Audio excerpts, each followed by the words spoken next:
How's it going? It's going well. How are you? I'm doing great, having a really fun day. I bet.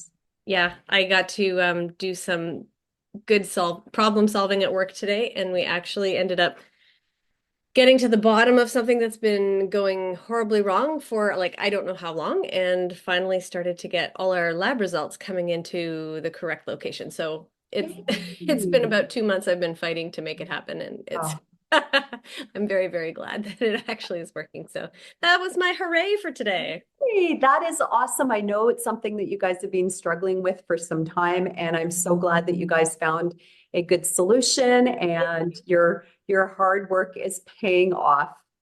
Yes, yes. And we'll see what happens because it doesn't look like our clinic is going to actually stay as a clinic. So Oh no. that's the next thing we need to work on, but that's all right. That's not baking. Let's talk about some more fun stuff. We've got lots of fun baking to chat about, especially Yeah. today. I know. Can you believe that season 8 is over already? I cannot believe that season 8 is all done already. Like there's so much anticipation, prior Mhm. to the show actually Mhm. airing. Mhm. And then it's finally here. It's like Christmas Day, right? Yeah. And waiting for that to happen. It finally gets here. And then 8 weeks just go by in a blink of an eye. I know. Even with all the podcasting we've been doing and the bakes and all that kind of stuff, it still is like, wait, what? We did that already? We're finished? I know. It's I crazy. know. It is nutty. But what a season it was. Season 8 had to be one of my most favorite of all seasons, not to take anything away from any of the other ones. I just think every season it just keeps getting better and bigger, and the quality of bakers, the skill level of the bakers that come into that tent Yeah. increase every single year. And the bakes that they're asked to do, I mean, I cannot even imagine I the know. creativity and the time and energy that it takes to get prepped for that tent and then Hmm. to execute all Yeah. of those incredible bakes under those conditions that we all saw this past season is mind blowing. Not as bad for season 4 as it is for season 8. Apparently, because they filmed in the fall. Yeah, but Larry will stand by. It was hot. Well, and I actually, did support Larry there because my brother got married in Southern Ontario in the at the end of September, and Mhm. it was brutal. It was Yeah. hot, and the humidity level was like 320 degrees. 320%, I swear. It was just stifling. That's too much. That's Yeah. definitely too much.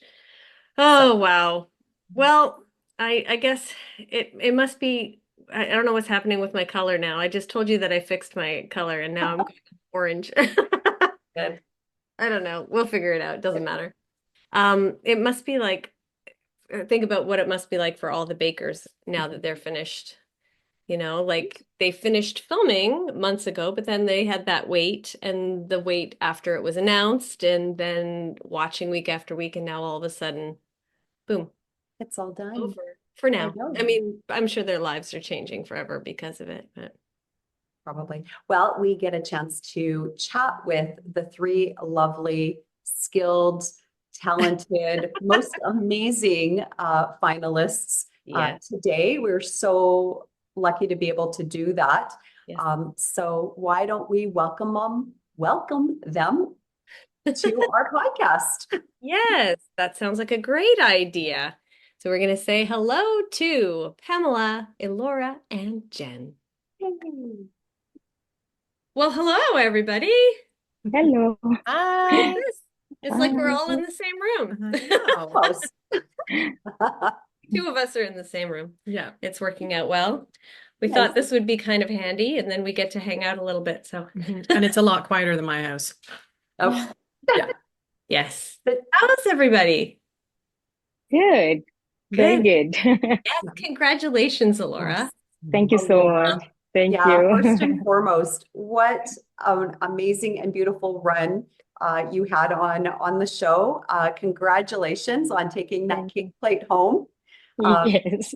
it was so beautiful watching you in that tent and creating your stylistically Elora bakes week after week. You certainly did have, your own style, and it was so beautiful to watch you. So Thank you so much. congratulations. Yes. Thank And you. congratulations to all three of you. Yes. Yeah. Just for getting into the tent in the first Oh, place and then for thank putting you. on such an amazing season. Like everything was so gorgeous. I mean, I think we were really stunned by everything that all of you put out. So I don't know if it was because we were a little bit more invested this season because we were, making Mhm. contact with people, talking with all of you, doing the podcast, doing all the recaps. But I don't know. What do you think, Christina? I kind of feel like we would have been as invested regardless. Absolutely. I think so. First and foremost, I think that the ensemble of bakers that were in that tent this season were unmatched in terms of their creativity, their passion for baking, the skill level that you guys all showed week after week, and then your execution and how clean, especially you three, your bakes were so clean the entire season. And so I think that made it extra special. And I think the level of bakes that you were expected to do as well were next level. It was intense It in was. that tent. Yes. Really was. Yeah. Yeah. 43-degree. Yes, Yes, it was. that's hmm crazy. I can't believe Yeah. how hot it was. Like, was it that hot the whole entire time? Because it wasn't really mentioned much in the season until that last episode. Mhm. I believe first week Yeah. and then that last week.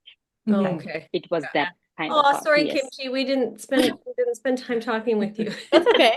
Gives She'll you come back. I think there was one week that was actually really cold.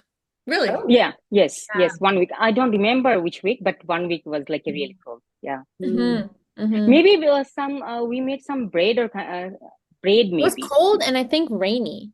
Yeah, rainy. That Great. we Yes. made bread, and then we're asking for why we're making like why That's Yeah. right right. now this kind Yeah. of You weather. guys made macarons that day, I Yeah. remember, because I was Yeah. thinking of the humidity that you guys must be facing in the tent when it was raining like that.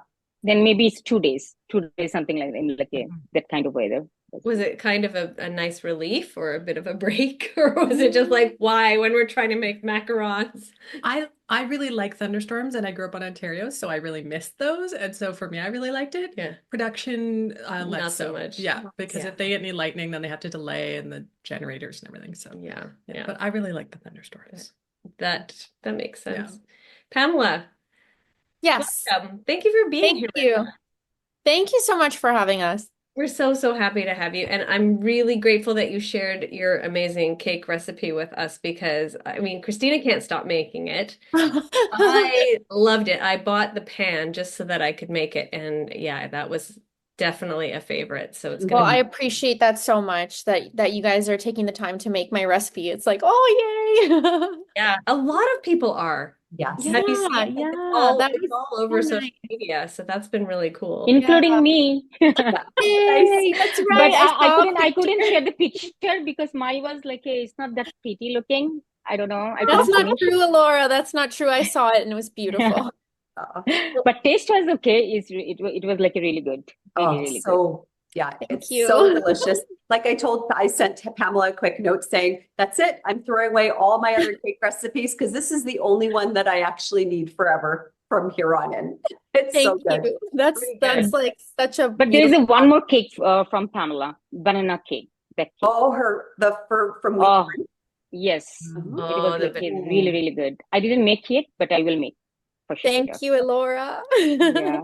That means a lot coming from the flavor queen because Elora was my flavor queen, the flavor queen of the season from like the very beginning. So Oh. thank you.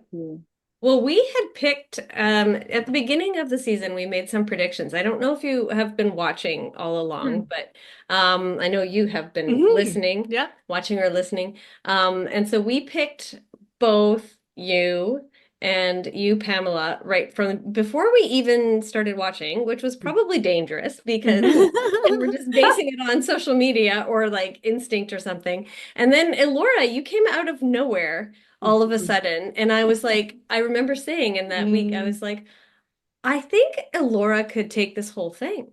And Mhm. it was really fun to watch it happen. But even up down to the last minute, we were just kind of like it could be either like And you.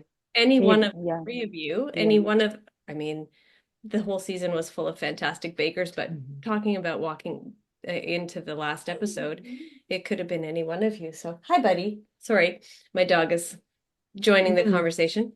Um, and my husband was absolutely sure that Jen had won. So it was fun Oh. to go to your watch party. And he's like, we don't even have to watch it. I already know who won. And I was like, oh, because I had already seen it. He had not seen the episode. But yeah, it was really, really, really, really amazing to watch. Mhm. So let's Mm. go back a little bit and Yes. maybe ask about how each of you got into baking. So maybe Jen, would you like to tell us a Sure. little bit about that? Yeah, I think I've always been baking. Like I was probably making cookies with my mom and grandma's before I remember. And it was just always something we did around the house. My mom comes from 7 kids, so Oh, her mom did a lot of home baking, or they didn't get it. And so she baked a lot, and my mom did as well. And yeah, it was always just fun, right? And my parents are pretty great. They're very supportive and enabling, perhaps I might say. And yeah, I always like to do big things. Even in high school, I made a replica of our house out of gingerbread. So yeah, it's so always been fun and a fun challenge, and then you get to eat it at the end. yeah. So So it yeah, was just a matter of time that for you to end up in the tent. I think so. Yeah, yeah, How it's did pretty you fun. decide that you wanted, when did you decide you wanted to be in, I mean, Oh, before you even, uh, before they even started airing them, obviously, because you were there season one for the yeah. auditions. My sister sent me the link, so I hadn't heard of it. I hadn't really followed the British one at all, and so my sister, who lives in Calgary, sent me a link, and we both applied. And Okay. so the first year we actually both got asked to audition, which is really fun. So she auditioned with Helen and Meredith as well. And I think it would have been fun to have two sisters on the show. Mhm. But yeah, so I got into it. And that first audition, I was in a group doing a bake with Jude and James. Right. So, and that was actually the first audition they'd done in Canada. So it really has been bookended. Like I was there from the very, very beginning. Yes. And yeah, it was so much fun. And then I talked to Jude after she was on the show, just to ask her how the experience was. And because as we know, it's a lot of hi. It's okay. As you know, it's a lot of work to do to put together the application and to do the auditions. I want to make sure that it was a good experience, and she loved it. I mean, she raved about it. She said it was really great. She thought everyone was portrayed really honestly because, you know, if you're going on TV, you don't know how that works. That's true. And yeah, she said it was really worthwhile. So So you kept going. I kept going. Yeah. Yeah. Did you ever get discouraged year after year? You know, I don't know if I ever thought I would end up on TV to start with, but it was sort of a fun thing to try. And so after the first like 2, 3 years, I'm like, yeah, whatever, I'll just keep trying. It's fun. And I think every year it was sort of just my dedicated time to try new things, right? Mhm. I mean, it's very rare that you're going to make a cookie sculpture at home. So I would do that for my decorative bake for my application or my audition. So Mhm. it was just, yeah, it was just an opportunity to try fun things and bake. And it was, even after 8 years, it was still very surprising to get that call.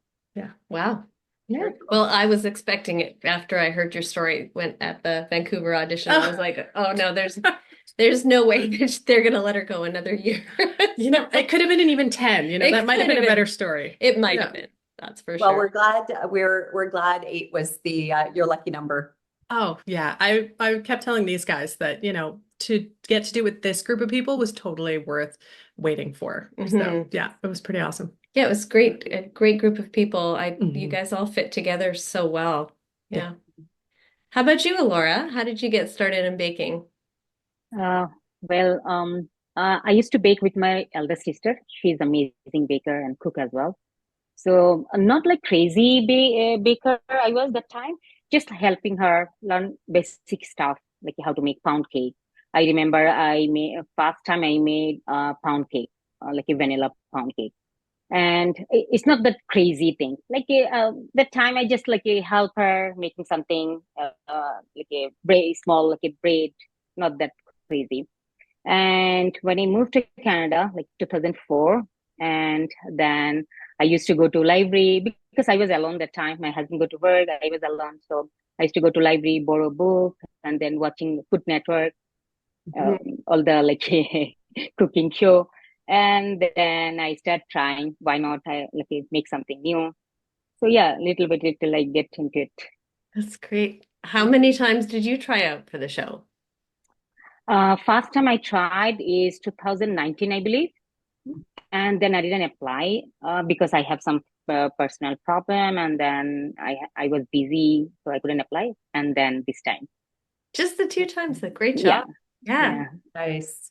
season 3. I remember I applied season 3, but that time I couldn't get it. But funny thing, same thing that I made that time, say audition at the audition. Same thing I made this audition as well. Oh, really? And Do you the same thing remember? I made in a finale. Can you believe? Oh, it was the same thing that you made in the Really? The finale? same thing. Your But yeah, tart? but it was like a at the part my first audition. I made a like a big one, entremet, but Mhm. not the individual small. It's a big cake. With the But freestanding. concept was like the same. Yeah, Yeah. not tart like a layer of biscuit that tart. Yeah, not tart biscuit, and then same thing on your pane, and Wow. then yeah, and then same thing I made for this edition, and then to my finale. It's your lucky bake. Ah, that Yeah, is. I That's believe so. good to know. Good to Yeah. know. I recycled some bakes too, Elora. Yeah. I Oh, mean, it's a good thing to bake something that you're sure of, that you're Hmm. comfortable with, and Yeah. that you know yeah. what you're doing, even in 43 degrees heat. Mhm. Yeah. Yeah. Oh my God, I Well, took risks, honestly. yeah. Oh. And Yeah. when we were speaking with Larry yesterday, actually, he did mention your bake at the audition. Yeah, Larry was there. Yeah. Yeah, and he tasted your tart Hmm. at the audition, and he loved it. And he thought, oh, if it's the similar taste profile, he goes, it's incredible. Mhm. So yeah, that's Yeah, very cool. it is. And Pamela, how about you? How did you get started? And I have considerably less experience, so I was very surprised, very humbled when I got to the end. So I started baking after I finished grad school. So I started as an adult. I never baked as a child. My family, I did not come from like a family of bakers. My mom would make one singular type of dessert every year for our birthdays, which was postrechaja, which is that With peach the cake from peaches. Uruguay. Yes, so that was really the only that was the extent of baking that happened in my childhood home. A lot of cooking. My parents always cooked everything from scratch, but not a lot of baking. And so yeah, I just struggled as a kid to find my thing, and I was never like the sporty kid or, the student council president kid or the dance kid or band, or I didn't fit into any of those categories. And I always longed to have something that I felt was my thing. Mhm. And so once I finished grad school, I thought, okay, like this is my time to start to think about like what do I like to do? And what are some aspects of my life I'd like to explore a little bit more? And that was where I tried a couple of other things that didn't work out, namely adult ballet. That went very badly. oh It went no, it went so badly that when all of the dancers, like I went to this adult, like senior women boot camp ballet workout thing.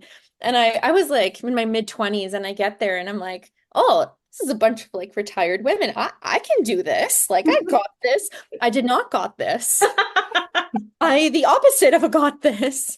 I was so bad at it that when all of the women were invited to the center of the floor to do like a jump, I was last, and the instructor said, "Not you, Pamela. We're just gonna walk gracefully."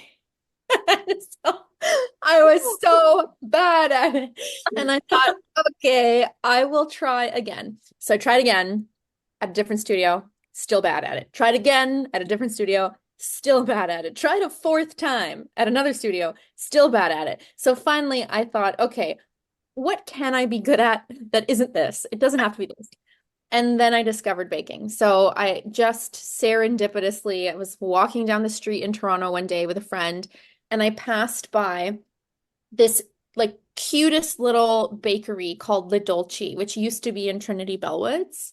Mm. And they had these beautiful wedding cakes in the front, and they had this little chalkboard on an easel that said like baking classes. And just that was my light bulb moment. And so I signed up for this disaster cake class. It was like 2 hours. The sponge cake, it was like a Victoria sponge, was already baked. The buttercream was already made. You had a ganache that was already made. You had a whole bunch of different like sprinkles and Oreos and like random chocolate bark and other toppings. And really, all we had to do was learn how to use a leveler, like a wire leveler, to tort the cake, how to fill it, how to mask it, and how to do a drip and decorations on it. So you really couldn't fail at it, which I appreciated given how much failure I'd experienced in ballet. And it was just like it gave me this spark and this boost of confidence, and it ignited in me the curiosity that I naturally have as like a teacher and a learner, that I wanted to learn how to make all the parts now, not just putting it together. And so that's where my baking journey really began. Wow. Well, we're so happy that your ballet thing didn't work out for you Me too. because we would not have actually seen you do your stuff on Yeah. Great Canadian Baking Show. Yes. So that's such an incredible story. So how did you go from, putting together that initial cake to, applying for Great Canadian Baking Show and then actually making it onto the show and then a finalist. making it all the way to the finale? The first year that I applied was the same year as Elora. It was 2019, so 5 years ago. And I had been baking for only like 2 years at that point. But I had watched seasons 1 and 2, and I just aspired and dreamed and thought, oh, maybe if I just keep learning and practicing, and maybe I can be on there one day. And so I just found the cast so relatable, and people were just authentically weird in their own like wonderful ways. And I I myself am very weird. So Yes. I felt like I belonged. I felt like I could see myself there. And I think we all look for spaces in which we feel we can belong, right? So that was something that really drew me to the tent. So I applied for season 3. I was not ready, but I surprised myself that I made it quite far and got to the in-person like auditions when you had to be invited. And we had to do this like technical, which at the time was making scones with missing information. And then we had to present our showstopper piece. And we had like a Red Seal pastry chef that came around and evaluated everybody's food. So he came and he cut a slice of my cake and he tasted it. And then he took a piece of my scone and he tasted it. And he said, "Your scone is perfect. Does your cake have salt in it?" And I said, "No." You need to put salt. And then he walked away. And that was the best piece of advice I think I've ever gotten in terms of baking. And that experience of being there and getting to that audition was worth it, if only just for that one little nugget of advice that made such a difference in my baking. And so I didn't get selected that year, obviously, but I applied again the following year, and I didn't get a call back. And then like they didn't message me at all. They just weren't interested. And then the third year I was like, well, screw this. So I didn't apply. And then the fourth year I was like, okay, I got over myself. Fine, I'll apply again. So I applied again. And then still nothing, like didn't I had an initial Zoom meet with one person, but I kind of felt like they were like, yeah, no, no. And then that was it. Um and I don't know if I wonder sometimes if it's because me and Camila are really similar. And so, and Camila was from Toronto, and Camila is also Latina, and we have like similar features. So it was interesting to me that right away he saw me and was like, yeah, no. So like I just kind of got the vibe.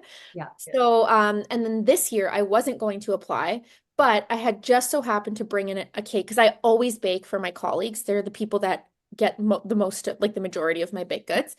And so I had baked a birthday cake for one of my colleagues, and my vice principal had walked in and she tried a slice of the cake and she said, "You need to apply to be on a TV show." And I was like, "Girl, I've been applying."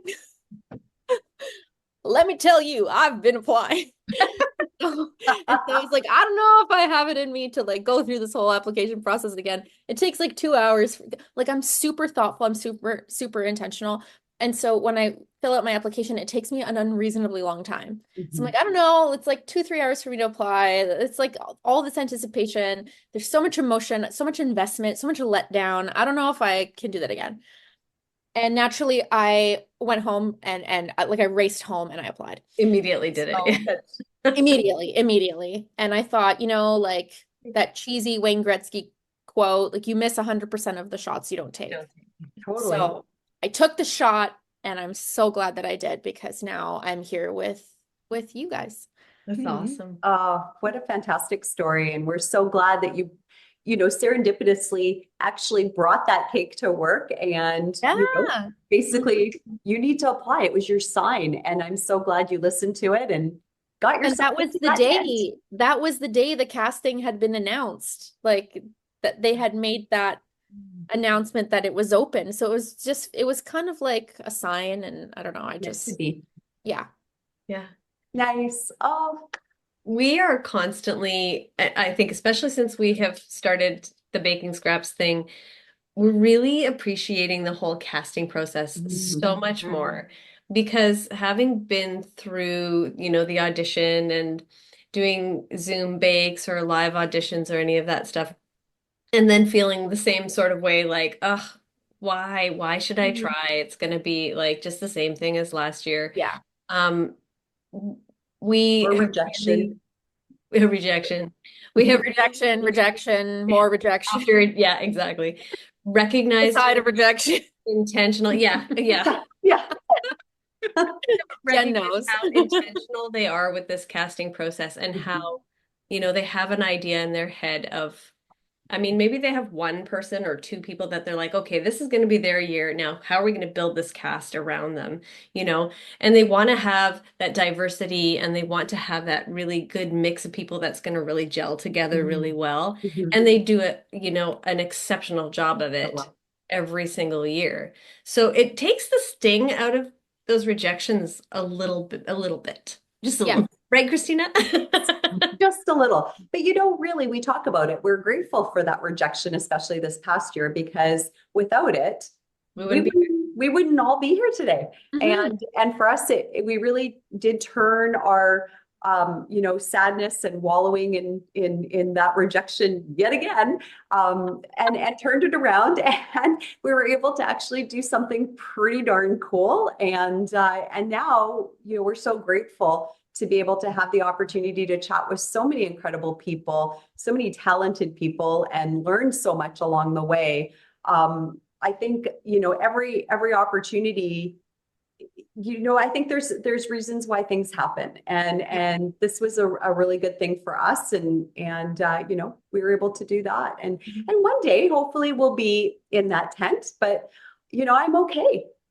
Honestly, I'd still love to get into the tent because I think for me, it would be like probably a lot of the reasons why you wanted to get into, they're your people.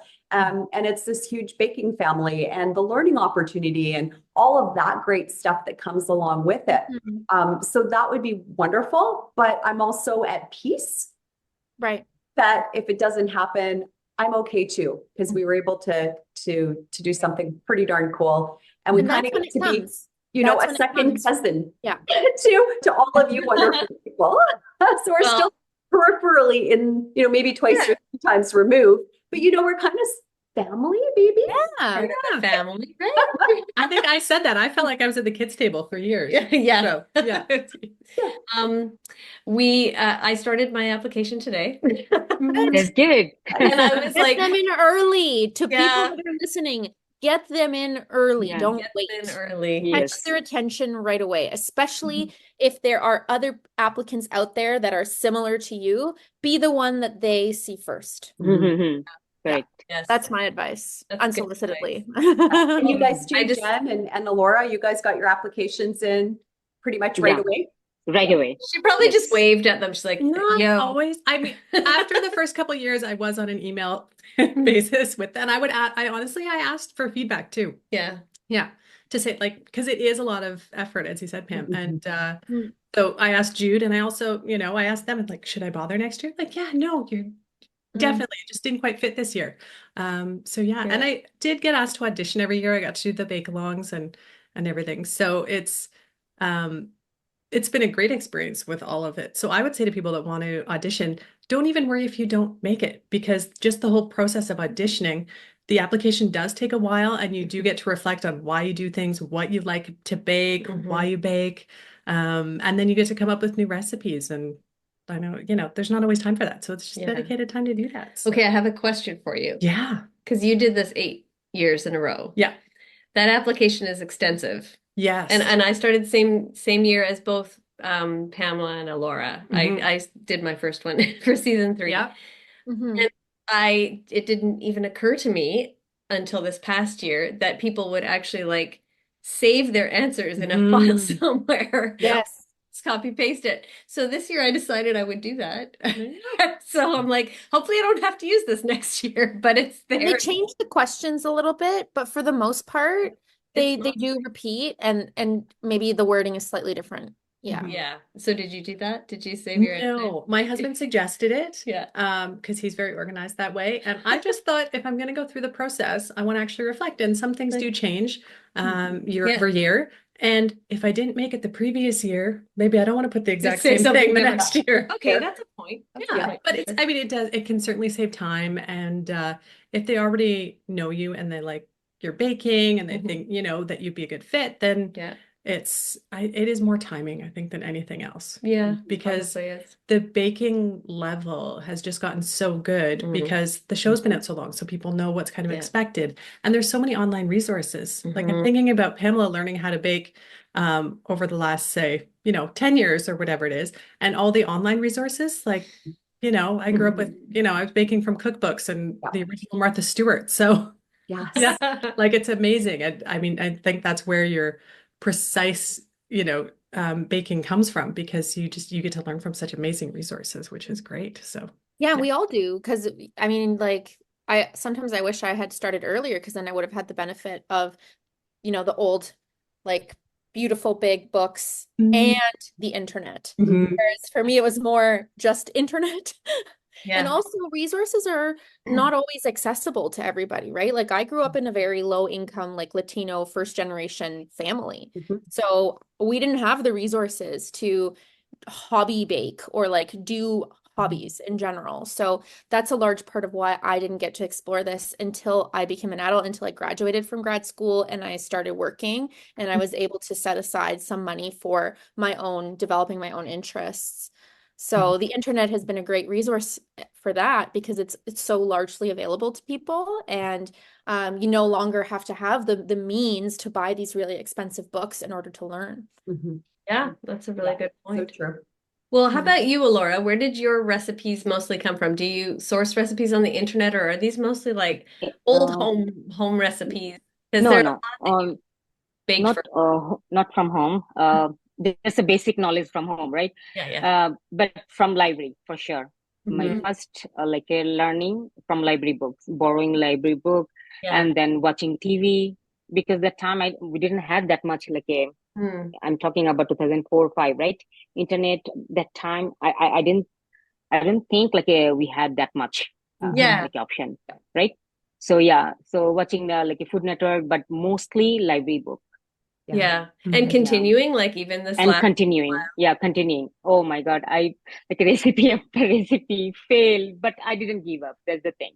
I No. just Good. yeah, if it didn't quite well, but I'll make again. Yeah. So yeah. Well, when you got the briefs for all the different bakes, the signatures and the showstoppers, did you know what they all were?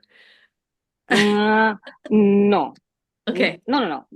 Signature, yeah, quite, yeah, signature, and then showstopper like Korovai, like Yeah. a final one Yeah. for Korovai.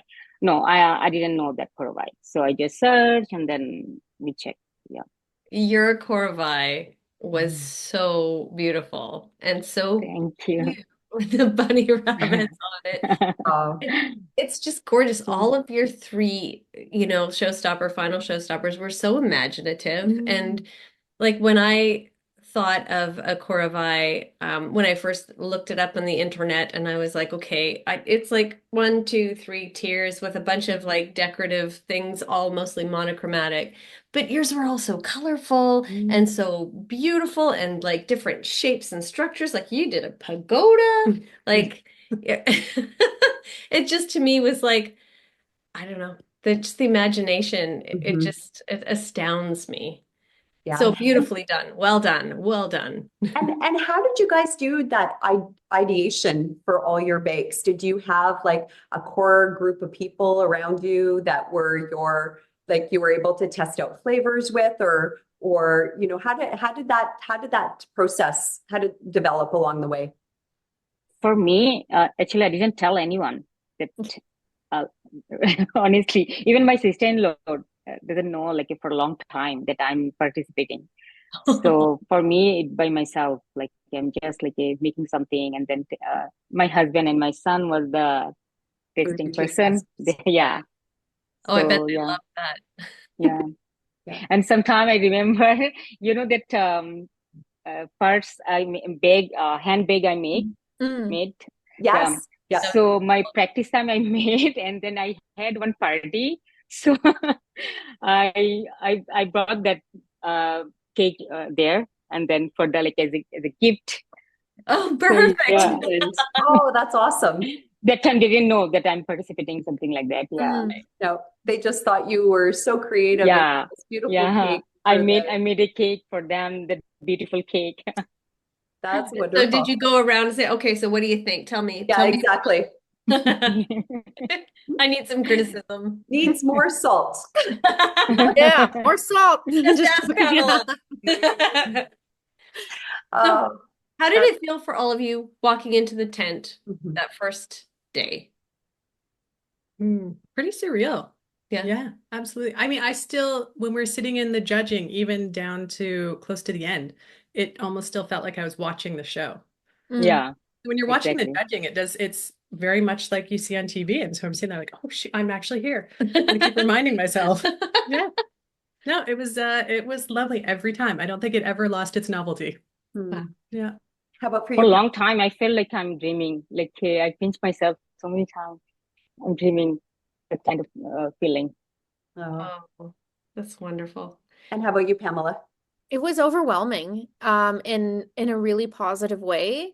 Um, Almost like, when you get to the airport and you see family that you haven't seen in a really long time, and it's like this feeling of like, oh my God, something amazing is going to happen. I'm going to see like my people, and this is like this vast, overwhelming space. And that's how it felt for me. It was like I'd finally landed, and I was just really excited um to just be immersed in the experience. But at the same time, I felt so small in it. Mhm. So yeah, it was just it's so much bigger than it seems when you're Mm, watching the show. It's huge. yes.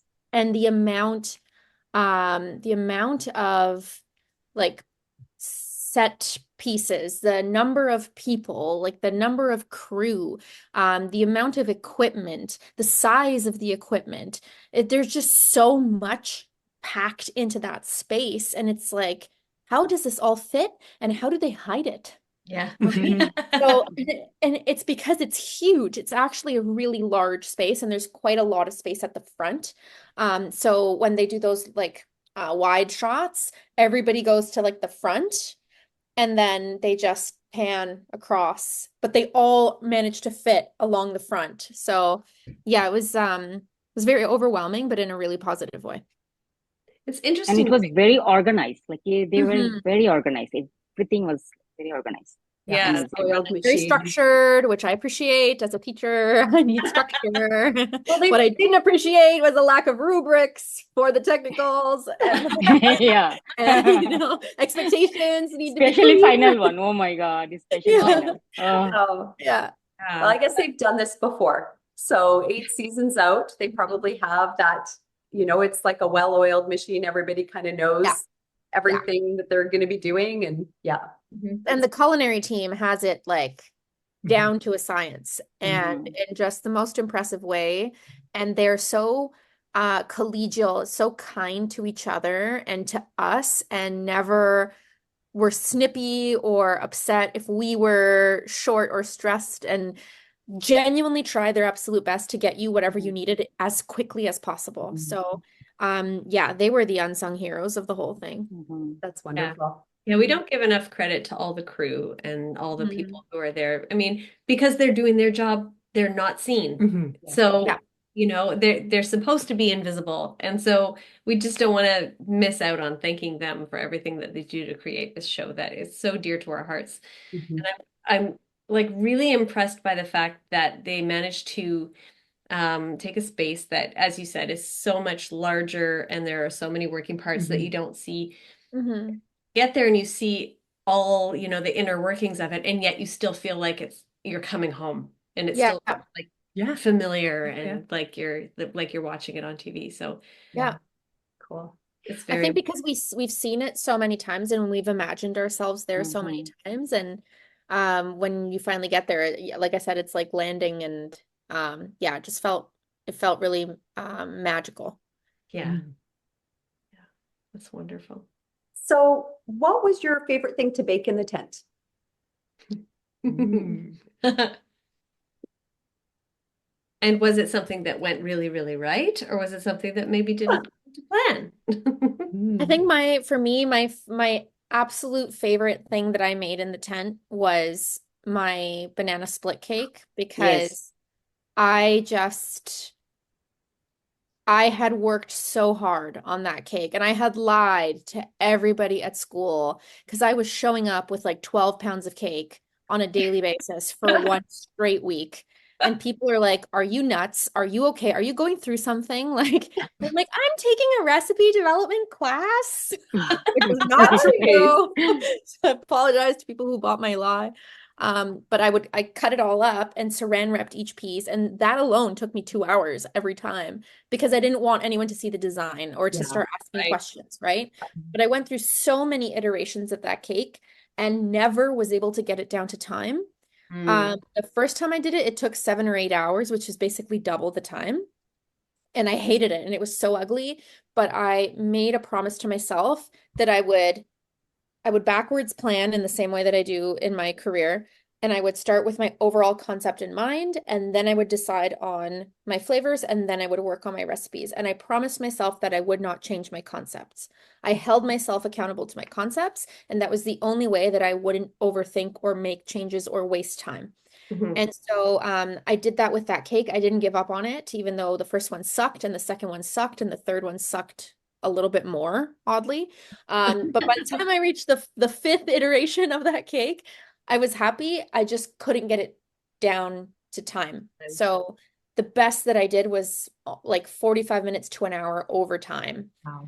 And so when I got into that showstopper, it was the first showstopper. It was terrifying. It was extremely hot. It was like 35 or 36 degrees. And I don't know what came over me, but it was like I was possessed by some cake god or demon or something. And I just did it. You just made magic. I just did it, and it was the best version of it that I had ever been able to do. And I got in the air-conditioned van and I just cried. Oh, Just just released all of that, and I was just really proud of what I accomplished in that moment. And I never thought that I would have been able to produce that on that day in that moment. Good for you. and Congratulations. yeah, Thank you. big, huge congratulations to you on that. And then also, I don't know if anybody saw the little vignette that was put out by CBC today. It was in the top 5 of best 5. bakes That's of right. all time Thank of you. Great Canadian Baking Show. And I could not agree more. I thought it was just such a beautiful, spectacular bake. And I love the tie-in because it was a split cake. Yes. Mhm. Showstopper, and you nailed it. I mean, it was Thank just you. perfection on a platter. It was so Thank beautiful. you. Thank you Not so only much. beautiful, taste-wise amazing. I couldn't Okay. I want to try right now. We need Oh, we thank you, need that Elora. recipe, Pamela. I will Maybe share we'll with just you. send over, actually, all 3 of you, just send over all your recipes to Lisa. Please Mhm. and thank you. Yes. Yeah, well, I was saying yesterday on our recap that I wanted Pam's tart recipe for the tartlets, the elegant Mhm. tartlets. Yeah, yuzu elderflower. Elderflower and yuzu. I'm like Mhm. all about it. Please put it Oh, all in my face. Thank and you you. could see the gold luster dust in her gelée on top. I did. That It's was brilliant. When in she was stirring it. in person, it was beautiful. It was like the most beautiful like gemstone when it just like caught the light because you couldn't really tell it was there. It was Yeah. Mhm. I yeah. wondered what she was stirring that Yeah, had because you more. saw it. Yeah, Yeah. you saw it when you were putting together Mhm. the gelée, but I didn't actually show it on the final product. So Wow. gorgeous. Thank Nice. you, Jen. Oh yeah, it was beautiful. What was Yeah. your favorite thing you baked? I think I don't know. I think the ones where they had a story behind them and then they actually came together in the tent because it felt more like I was honoring those people that it was Mhm. for. Mm. So the kimono Oh, was really special because that was for my grandmother and she was a seamstress and she had a seamstress shop before the Japanese internment. So which she never had one after that. So I think that was really lovely and she made silk kimonos and we still have a few. So Mhm. that one was really special.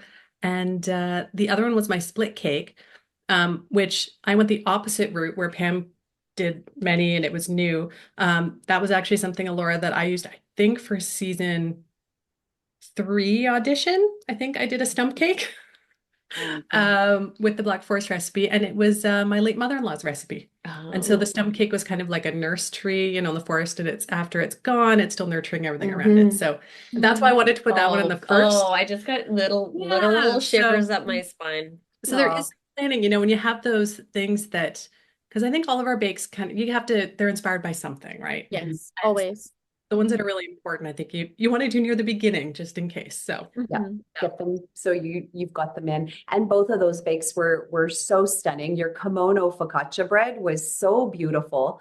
And same thing with your stump cake. It was gorgeous too, like the split cake. I mean, you know what? We have a book of all of the beautiful bakes that you guys did every Yeah. single week.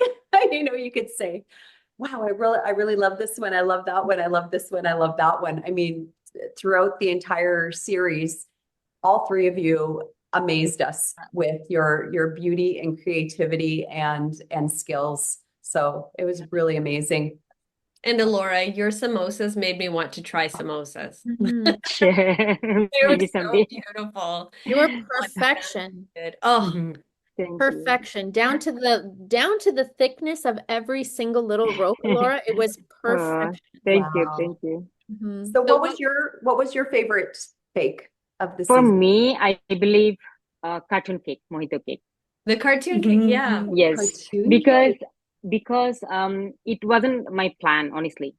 Night before, I changed my flavor. Not yeah, whole cake flavor. Maybe I change night before, and then I thought maybe I'm not going to use alcohol. Uh, I don't drink, and then I never make anything with alcohol. Right. So I thought maybe I'll make mojito cake, but without alcohol. Mhm. And then someone suggested me, why not like you use alcohol because judges, Kyla especially, she like, Yes. so just try. I never practice, not even single. I never practice because night before I just change.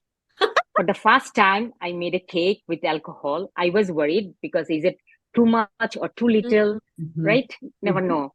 Yeah. And judges they love it, and then they said good things. So I was really happy. I Yeah. was really Oh, happy that time. It that's Oh, was that's really, so really, awesome. fun. Yeah. How daring. yeah. And delicious. Did that happen often where you had a set plan and then did you guys pivot at the 11th hour for like flavors or things like that for your bakes?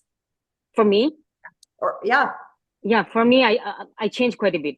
Yeah, I just plan one thing, and then maybe all of a sudden I just change whole thing, and then I make new stuff. Yeah, it's happened to me all the time. That I would find that very difficult to do. I'd be I mean, freaking out, I But think. in the tent, this point of time, it was risks. Honestly, it was risks. I took it. mhm. Yeah, yeah. I mean, you're already Yeah, I don't know how much I put. Should I put right? It just like a. I was guessing, and then It was Wow. really tough. Well, you hit the mark because I think Kyla was saying it was Yeah, it was it like was. just like drinking a mojito. Yeah. So What yeah. did she say? What does she say? Continue. Well, and I think it's impressive, like how well everyone puts together their recipes because you really only have a week to put Yeah. together Mhm, 2 projects, right? Because it's not just one recipe in Mhm. each mhm. bake that you do. When you think of all the components that go into a showstopper, Mhm. um, yeah, There's a trying to recipe figure for them each out. component Yeah, Yeah. yeah. and then 2 challenges. Yeah. Mhm, Like I remember my banana split cake had like 7 recipes within it mhm. Yeah. because of all the components that I had in it. Yeah. And so then the pivot isn't like, okay, well, let's cut out some of this. It's just I'm just gonna see Mhm. if I can make it happen. Yeah, I Yeah. think it just depends. Like I changed the shape of my samosas Mhm. last minute, Mhm. and I had only practiced them once, and I think I changed the overall shape of my Wellington as well. Oh, And I hadn't actually practiced it before. So the one I Oh, did in the tent was the first time I tried that one. So yeah. Is there something kind of freeing about that though, also? Just being like, you know what? I could just Yeah, do this. I think it depends how comfortable you are with it. Hmm. And I don't make many things more than once. Hmm. So I'm I'm the kind of same. used to winging it, I guess. So Yeah. I think in that sense, I don't mind too much doing it. Um, and sometimes it goes right, sometimes it doesn't, sometimes it goes half right. It just depends. But I mean, at the end of the day, it's flour and sugar and it's for fun. So Yeah. Yeah. um, hopefully we can have fun when we're doing it. So It looked that's like kind of you the guys were goal. all having fun. yeah. Yeah. I went yes, the we had. opposite way. I changed nothing. The only time I changed the concept was the signature for the finale. Mhm. Because we those last 3 weeks, we didn't 3, 4 weeks, we didn't get to really thoughtfully consider at home. We had to Yes. think about that while we were at the hotel, and there was such little time to do that. Mhm. Um, so yeah, I largely There you go. stuck to my Okay. concept and didn't veer off of that plan. And for me, I found that really worked because what I really needed more than anything to feel successful in the tent was confidence. Mhm. And in order to um, show up as my most confident self, I needed to know that what I was making, I could do. Yeah. Yeah. I didn't want to then struggle with the added anxiety of, oh my gosh, what if I had done this? What if I had tried this? What if I had tested this? What if this doesn't work? Is this what it's supposed to look like? So for me, it was more of a confidence thing of I need to trust in myself. I need to trust in my concept and trust that I have practiced this and I know reasonably that this is what it's going to look like. Mhm. Yeah. Yeah. I based on what I know of you, that is what I would expect. That Yes. makes total sense to me that you would think that way. I mean, I'm a little more surprised because you were extremely like, so I, Yeah. thought you would have practiced if No. but you don't have a lot of time. Well, I didn't even try my cake wrap for the Sarawak. I had never tried that one before. So that And that it was cracked and very, if I had actually tried it, I'd been, oh, okay, maybe I should bevel the corners or cut it in the back side. So I mean, I certainly would have had some more refined things. you know what? It Yeah. was pretty So amazing. I yeah. mean, yeah, those Yeah. all those cakes, the Sarawak cakes. I was just like, how did they do that? That's just so beautiful. All of it Well, is, it's tricky because you only really have time to practice something maybe once. yeah. So it's not like when I say practice, it's not like we had all of this unlimited time to do the same bake 7 times over. The only time I did that was for my banana split cake. And I realized I can't do this. I can't keep Right. doing this because I will get nothing done. I will not meet the deadlines and I will not submit any concepts. So And you could burn out before you get to the tent. Yes. yeah, yeah, Mhm. Yeah. exactly. So aside from that one, I only ever really got to practice anything else once. If I was lucky or if it really wasn't working out, then twice. Mhm. So I would practice the thing and then I would make adjustments to my recipe as needed. If I had time, I would practice the component that I had adjusted. If Mhm. I didn't have time, I would just use my best judgment and hope for the best. And that was it. Okay. That's it. And Grace was okay with that. Yeah, well, they had to be because there's not enough time. Yeah. I mean, ultimately, you guys are the ones who are deciding what you're doing with your bakes, and it worked out. It worked out really well. Absolutely. Yeah, for sure. Well, Cool. I don't know how we're going to do it, but we But have we're going some to try. questions. Mm. So if you have heard the show before or seen the show before, you know that we usually have some this or that questions and we will Yeah. throw at you. I already know the answer to one. So Usually, yeah. yes. But yeah, we're just gonna kind of bounce from one to the other, and you just let us know what you think. Okay. Ready? Okay, Christina. All right. So the first one, nice and easy. Coffee or tea? Elora, we'll start with you. For me, coffee. Coffee in the morning, tea in the evening. Ah, Yeah, that's that's a good plan. Yeah. What do you take in your coffee? Black with small half teaspoon sugar. okay. Is it even enough to make a difference? Do you even notice? Yeah, it makes difference. It Yeah. takes away the I don't know bitterness. why I couldn't take milk or cream, anything. Just black with little bit sugar. Otherwise, I felt like it's too strong. Yeah. So yeah, little bit sugar. A little bit, tiny little bit, a few grains.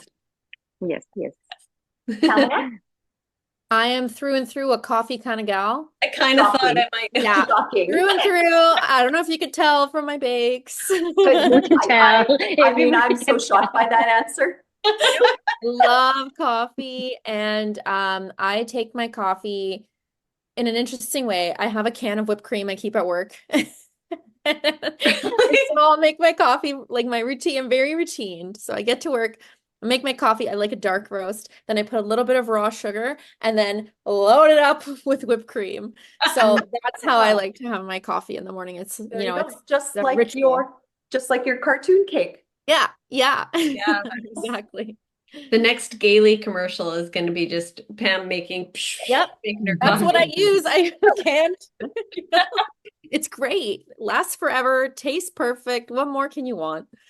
I'm going to try that tomorrow morning, maybe. Yeah, excellent. Maybe Pamela's going to start a new trend. Yeah, yeah.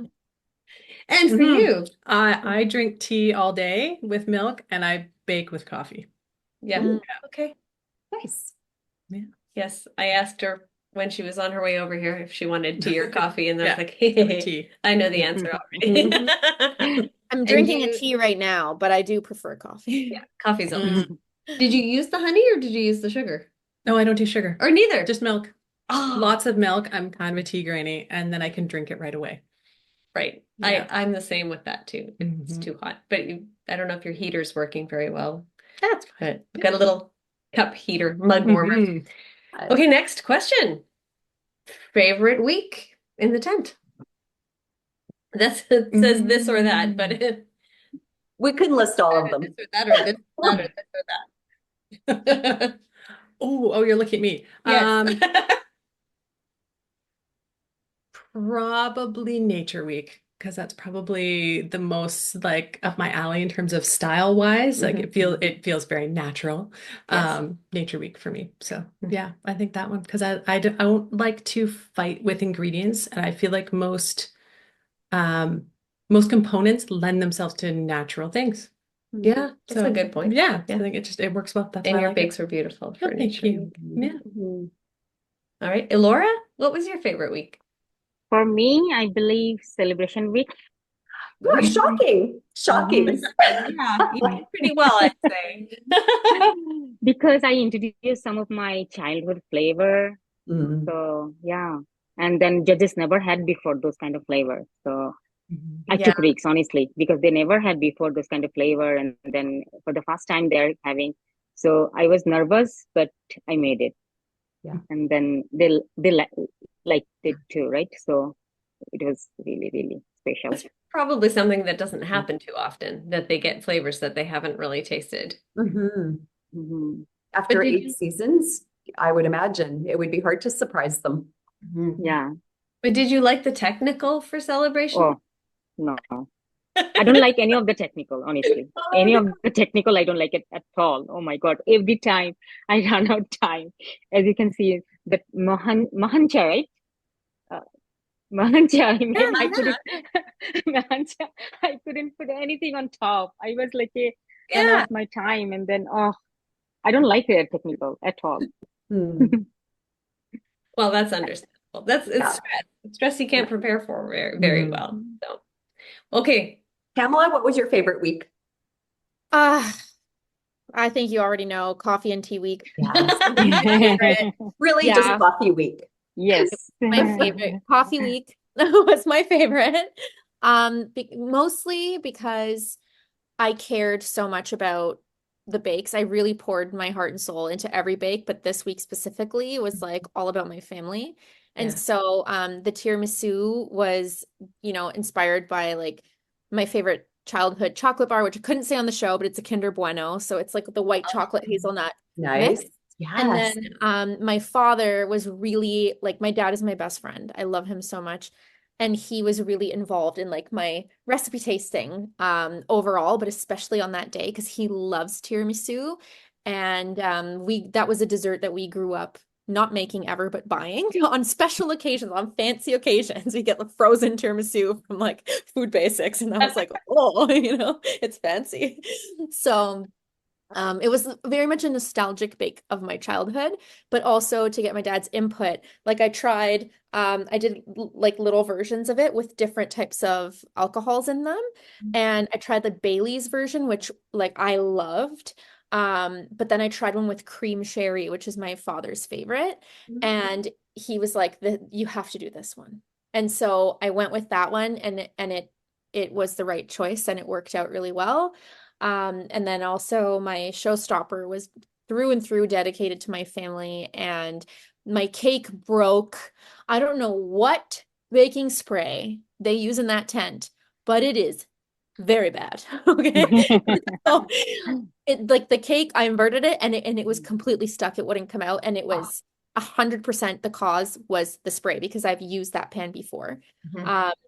So I was really upset when that happened, and I actually didn't have extra batter. I You made extra batter. So that's the reason I had it because I had to redo the whole thing from scratch. So I was really, really stressed and feeling Mm. like, oh boy, like I was so proud to like bring these flavors in. I was so excited about it. I'd put so much thought and so much intention into it. And then at the last second, I felt like, everything just went south. And I And was really proud of how I remained composed in that moment and managed to bring it all back together. And it still ended up being like that was the best feedback I think I'll ever get on anything that I've ever made. So I would say so. Yes. Yes. yeah, so I was really, really proud of that week. Yeah. Yeah. How did that feel when Kyla tasted it and said, "This is the best cake. This might be the best cake I've ever had." I don't know how I was still standing because like I thought I was gonna fall over in that moment. So I Yeah. think my face said it all. Yeah. It was beautiful to see all your reactions this. totally. Thank you Thank for being so vulnerable in, several moments, but just to Mhm. be able to share so many things with us that made us feel a little tiny bit of what you were feeling. And it was a real privilege. Thank you. And I'm so glad to hear that because, Mhm. I've gone through moments and relationships and things in my life where I was always kind of like told, "Oh, your vulnerability is such a weakness and that you're so weak." And I'm like, "No, actually it's not. It's a strength and it takes a lot of courage and bravery to show up just as you are." Does. Um and really risk, putting it all out there. So I resolved when I went on this show that I was just going to be authentically myself and that was it. And that's the only way that I knew that I could really be proud of my experience. Yes. Yes. I think you should be proud. Definitely. Thank Absolutely. you. Yeah. Yeah. Wonderful. It was just so, yeah, it was just so wonderful. And really, again, all three of you looked like you were authentically yourselves. And just to see that joy, see your passion really come through in everything that you did week after week was really special. Mhm. Yeah. Thank you. So wonderful. All Yeah, right. absolutely. And your parents, Pamela, are they're the sweetest people ever. Like your mom and dad in the little vignette when they were chatting about how proud they were of you. And oh my goodness. I mean, I was like crying. I Yeah, me bawled. too. I was Yeah, like, oh, they're so sweet. Yeah. I'm so fortunate because they're my only family. Like everybody is in South America. I have no other family on this side of like the global hemisphere. So it's only ever just been my parents and my brother moved to Saskatchewan. So it's just my parents. So I'm very, very, very blessed, very fortunate to have the quality of relationship that I get to have with them. That's so special. Yeah, the whole finale was like, oh, I like know. Yeah. your kids talking about you, like did Mm. that break your heart, like Oh, in such yeah. a good way when you saw it, and then Yeah. Elora, your son, and how proud he is of you. Mm. Oh, Yeah, and your nephew as well. I mean, just Yeah. and your husband. That was so sweet. It was sad he wasn't able to join Yeah. you in the finale, but yeah, just I mean, you could see everybody just beaming with pride Mhm. for all of you. So yeah. it's beautiful. All right, next one, sweet or savory bakes? I'm shocked nobody said savory week. I was thinking of Savory Week. That was my second favorite because I loved those Mhm. Korean buns. I Mine actually too. grabbed one right off the tray on my way out of the tent. And I shoved the whole thing in my mouth. I ate the whole thing. It was so good. Can I say both? Yeah, of course. Sure, there are no rules. Because I love sweet. I can't live without sweet, and then I can live without savory. Both. I need Mm. both in my life, sweet and savory.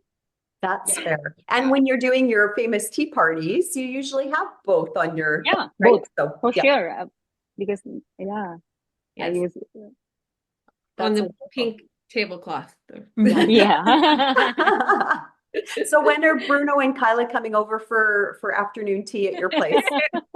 I said I invite anytime. Open invitation, I think. With you, sweet and savory? Yeah. Yeah. I think both. If I could only pick one, it'd probably be sweet because I think there's just more things that you can bake. Yes. But yeah, definitely both. Yeah, Okay. I'm a fan of both. Even putting the two together. Yeah, Mm. yeah, that's Mhm. all. Pamela? I like to make sweet but eat savory. Mm. Mhm. Yeah. Yeah. I feel like sweet is it appeals to me in terms of the making because there's so many ways you can make it look beautiful. Mhm. I think Mhm. more ways than you can with savory because of all the decorative elements and Mhm. but I love a good savory pastry. That's like the Wellington was my favorite of the things to make Mhm. because I got to eat it. And normally the things that I make I give away. Yeah. So yeah, I really looked forward to making that for my family and we enjoyed that as a dinner and I got such good feedback from that and yeah, that savory is my favorite to eat, but sweet is my favorite to make. Nice. That's a good answer. I like that answer. Mhm. And I think it must have smelled so good in that tent when we're Mm. all working Yeah. on your Wellingtons. All the butter. And it was All the butter. a nice break from so much sugar. Yeah, Mhm. just Yeah. kind of cuts it a little bit. Imagine being Bruno and Kyla and having to eat all that sweet stuff all the time. Yeah. Yeah. I think the worst has to be the technicals because you're trying the same thing over and over because there's so Yeah. much variety in all the That's other true. bakes, What if but you don't like it? yeah. Yeah. Then you have to eat it potentially up to 10 times. Yeah. They always seem to like Yeah. everything, though. They're like, "Oh, this is so beautiful," and I'm like, "No, it's Lincoln Logs with sprinkles With the on meat. it." Yeah. Did you guys enjoy that technical at all? The caramel was kind of neat. Yeah, I Mhm. still have half a jar of it in the fridge, but I'm like, Yeah. "What am I ever going to use this But for again?" yeah, that was about it. That one they didn't include at the end. I had left the big sprinkles in the warming drawer longer because it took longer to dry. And at 10 seconds, I remembered they were there, and I was literally like reaching down into the warming drawer and throwing them at it. So when they said it, it looked a little haphazard. Yeah, that was really fair. I struggled with the sprinkles. Like I have arthritis. I don't know if you can see my knuckles. Oh yeah. Oh, But yeah. yeah, I have pretty bad arthritis in my hands and my joints. Wow. And I have for a long time. And yeah, piping those sprinkles was like debilitatingly difficult for me. And I was like, I need to like I went totally against like adding more water, even though it would have been easier for me. But I knew that if I'd done that, the sprinkles would not have dried on time and they wouldn't have had the correct like thickness or texture or whatever. So I suffered through that and I'm glad that I did because it was the one and only time in 8 weeks that I not only wasn't last, but I was first. And so I know. it's worth the effort. That was so No much pain, fun. no gain. Right? So much fun to see that. Yeah. Oh, we were so happy for you when you finally got that technical win. So speaking of which, and I think we've gotten a little bit of this already, but signature, technical, or showstopper? Anyone? Anyone? Pamela, we'll start Who'll with go you. first? Me? Or Pamela. We'll start with Pamela. Showstopper. Yeah. Million times showstopper. It's not that I disliked the others. Surprisingly, I didn't dislike technicals. I actually looked at the technical every time as a new opportunity to like, okay, this is a blank slate. This is a new opportunity to like do better. So I never hated the technicals, but the showstopper was by far my favorite because I'm such a detail-oriented person. And I felt that the showstopper was the only time where I had the opportunity to manage my time really well so that I could include the level of detail that the standard that I hold myself to normally. And the signature and the technical just didn't allow for that. Right. There was no time for that. So the showstopper is by far my favorite. Okay. Elora? For me as well, showstopper, because we can get more time than we can put into it, and then not like we don't like I don't like signature as well, but showstopper mostly. Yeah. Technical, no. No technical. Okay, no. But honestly, we learned so many things from technical because something we never baked before, right? We Yeah. never something I never had before, like mahancha. I never had, never saw, and then that like so many things, right? Yeah. So we gain knowledge from the technical for sure, but by far like showstopper for sure. Okay, that's 2 votes. Showstopper. Yeah. I kind of liked all of them equally for different reasons. I know, I'm not answering your That's a question. cop-out. It is. Yeah, Jen, come on. You There can has to be answer one. I think for me, the signatures came together faster and a little bit easier creatively, right? Because there's less components. So I really like that because it was really fun to put together. The showstoppers, there's just so much more opportunity, but I get a bit carried away on the showstoppers. So they're each showstopper, like I feel bad for the culinary team because I had at least 2 components that never made it onto any of my showstoppers. Every single one? Oh, probably, yeah. Yeah, absolutely. So the poor people, they had all the ingredients. I'm like, sorry, guys. Yeah, I didn't get to that. I didn't get to that. And so, Well, you were yeah, very there was a few. ambitious. Yeah, I think that was the showstoppers. I got a bit carried away and a little too ambitious on some. So, yeah, It's impressive to, but they're I mean, they're so much fun to put together though, because when do you make a shadow box or a a your shadow Wellington? So, box. yeah. So Or a beautiful. split cake or like a cartoon cake. Or a Exactly. giant pagoda made out of bread or bunny Yes. wedding. Right. Yeah, exactly. Awesome. Or matrimonial monkey bread, right? Yes. Or bunny wedding. Wedding cake. Exactly. Monkey bread, like the only sad part was you only put like 3 on top. That monkey bread was so good. Oh yeah. Like my favorite thing on that I ate. Oh, and that brown butter cream cheese that went on that monkey bread. And Bruno had a moment you. on TV. I did like a laminated Danish dough for that one, which was risky because lamination takes forever. And then on top of that, we have, babka takes forever. Yeah. And the risk with babka was it not being cooked through. So there was a lot of juggling. A lot of things that have to be really thoughtfully considered in a showstopper so that you have enough, like you do have more time, but you also have way more components and way more to manage. But I'm good at managing myself. And so I feel like that's why I really liked the showstoppers. Okay. Right. All right. Choux or macaron? For me, choux, yeah. Choux. For me, choux, yeah. Even though I didn't did that quite well, but choux. Choux. That was a wonderful technical, I thought. Yes. It Tasty. Yeah. looked delicious. Challenging in 40 something degrees. It was Yes. like Ah. I had a hygrometer at my station, which tells you the temperature and the humidity of the environment. And there was a point where it reached 45 degrees. Oh my And when you goodness. put ice on the butter, it melt. Like all of a sudden, it Well, smelt. yeah. And what Gelatin is just dissolve. I don't Right? think they Crazy. showed it, but No. the butter, just from taking the butter from the fridge and putting it on the counter, it melted out of its wrapping into a pool on the counter. Yes.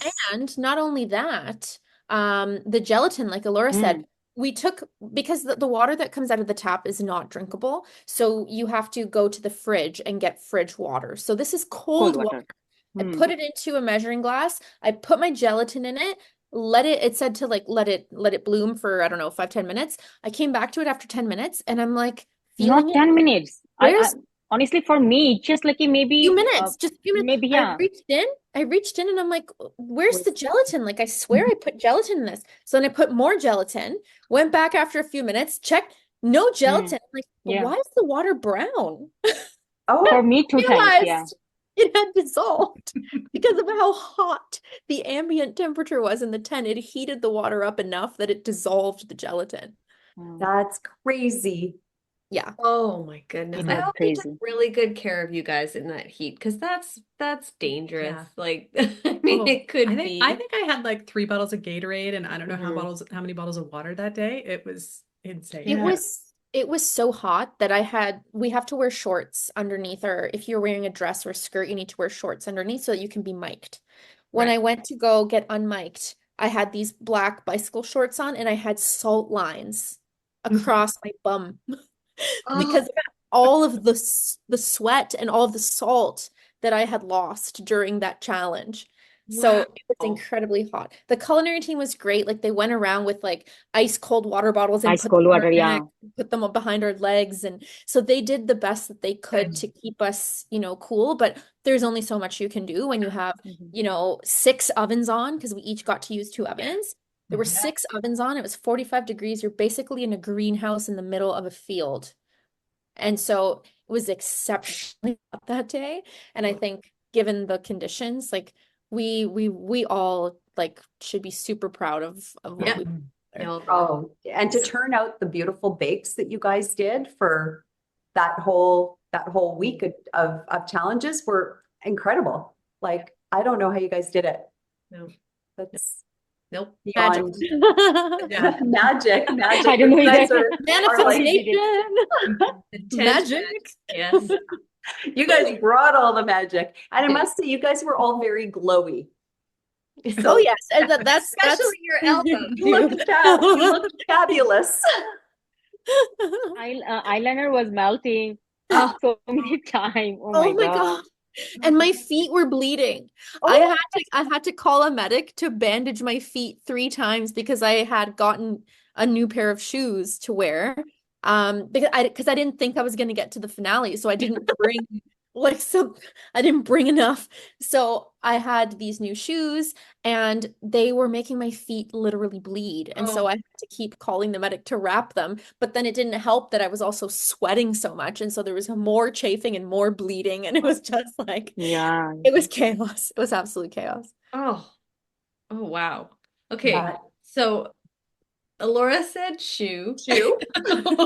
We got off topic. Going back. I mean, that's a lot. That's a Yeah. lot. And you still smiled through the whole thing. Yes. So You could not tell. I think it was pretty minimal injury wise.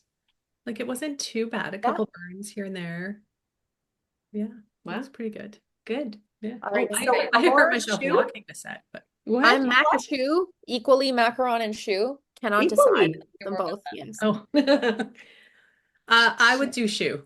I think it's more flexible and you can do the savory. I mean, gougere is probably one of my favorite things. So And you can eat more yeah. More shoe than macaron. than macaron. Yeah, macaron I found like it's too sweet for me. For me at least, yeah, it's too sweet. But shoe, you can like you put so many like this one we made lemon, right? Lemon curd. Yes. It's like not that sweet. So Yes. Yeah. Nice. More balance. more balance. It's easier to balance flavors with shoe. Yeah. That's fair. Makes sense. Sorry, Christina. They don't That's like okay. That's okay. that. I love shoe too.